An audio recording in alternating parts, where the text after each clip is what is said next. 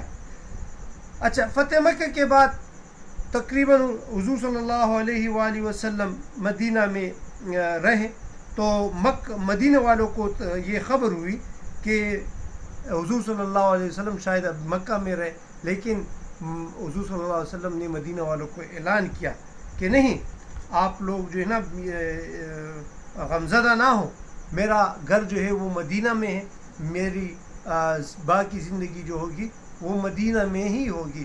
تو پھر حضور صلی اللہ علیہ وآلہ وسلم ان کے ساتھ یعنی باقی صحابہ کے ساتھ مدینہ واپس روانہ ہوئے اور حضرت عتاب بن سید کو مکہ مکرمہ کا امیر مقرر کیا اور حضور صلی اللہ علیہ وسلم مدینہ کی طرف روانہ ہوئے. اچھا اس کے بعد اسی سال فتح مکہ کے بعد غزوہ حنین ہوتا ہے. اچھا غزوہ حنین کس طرح یہ واقعہ آیا کہ فتح مکہ کے بعد بہت زیادہ مسلمان یعنی نو مسلم جو تھے وہ اسلام کی طرف آ گئے. 2 قبیلے, جس میں 2 قبیلے, ایک خوازن کا قبیلہ تھا اور ایک دوسرا قبیلہ ثقیف کا تھا, وہ اپنی غیرت کی وجہ سے حضور صلی اللہ علیہ وآلہ وسلم کے خلاف قتال میں آئے, یعنی جنگ کے لیے نکلے.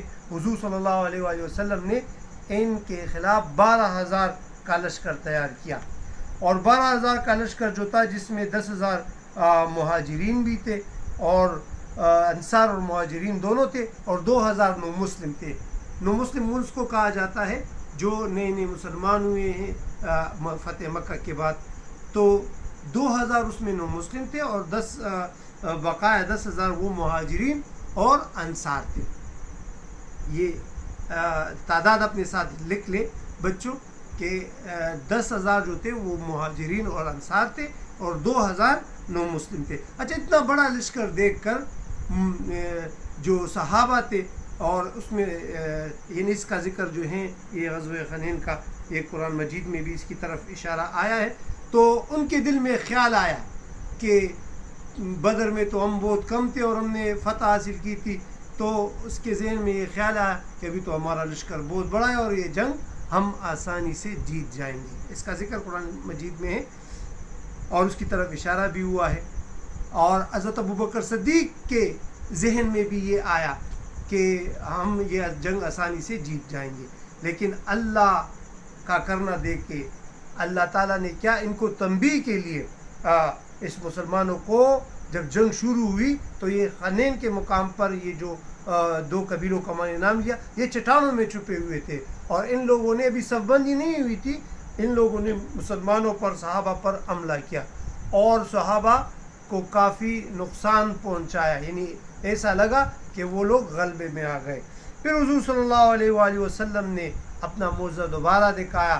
اس نے 2 رکعت نفل کی اور حضور صلی اللہ علیہ وآلہ وسلم کے ساتھ وہ خچر تھا جو اس بادشاہ نے تحفے کے طور پر دیا تھا. حضور صلی اللہ علیہ وسلم اس خچر پر بیٹھے تھے جس کا نام دلدل تھا اور اس جنگ میں شریک تھے. حضور صلی اللہ علیہ وآلہ وسلم نے دعا کی اور اللہ کی طرف متوجہ ہوئے اور پھر معجزہ دکھایا. ایک ہاتھ مٹھی جو ہے وہ اپنے ہاتھ میں ایک مٹھی اٹھائی اور غزوہ حنین میں مخالفین پر پھینکا. اچھا یہ ایک ایسا معجزہ تھا کہ اس مٹی کے ذرات تمام مخالفین جو تھے جتنا لشکر تھا ایک مٹی کے ذرات اس سب کے آنکھوں میں ایک کی نہیں سب کے آنکھوں میں پہنچے اور وہاں سے اللہ تعالیٰ نے پھر غیبی امداد کی اور یہ 2 قبیلے جو تھے وہ شکست فاش ہو گئے اور مسلمانوں کو ایک دوسری فتح نصیب ہوئی غزوہ حنین کی. اور یہ بھی معجزہ تھا کہ مسلمانوں میں سے صرف 4 آدمی جو تھے وہ شہید ہوئے, 4 صحابہ شہید ہوئے اور کفار میں سے 70 افراد جو ہیں وہ قتل کیے گئے اور مسلمانوں کو اللہ تعالیٰ نے غیبی امداد کر کے مسلمانوں کو فتح نصیب ہوئی. اچھا اس کے بعد انشاءاللہ طائف کا سفر طائف کا غزوہ ہوگا, غزوہ طائف, وہ ہم بیان کریں گے. ہمارے اس چینل کو ضرور سبسکرائب کر لے, کمنٹ ضرور کر لے. جو دیکھ رہے ہیں جو بچے وہ کمنٹ ضرور کر لے اور اس ویڈیو کو اپنے فیس بکس پر یا واٹس ایپ میں ضرور شیئر کر لے چینل کو سبسکرائب کر کے. اچھا ہمارا جو قاری دوست محمد صاحب ہیں, محترم قاری دوست محمد صاحب, وہ پشتوں میں آپ کو یہی واقعہ سنائیں گے, آپ اس کو بھی سنیں اور اس واقعے کو کوشش کر لیں کہ جو اعداد و شمار آپ کو مل رہے وہ پینسل سے لکھ لیں اور دوستوں کو بتائیں. ہمیں اپنے دعاؤں میں یاد رکھیے گا. مجھے بھی قاری دوست محمد صاحب کو بھی تب کے لیے اجازت دیجیے. السلام علیکم.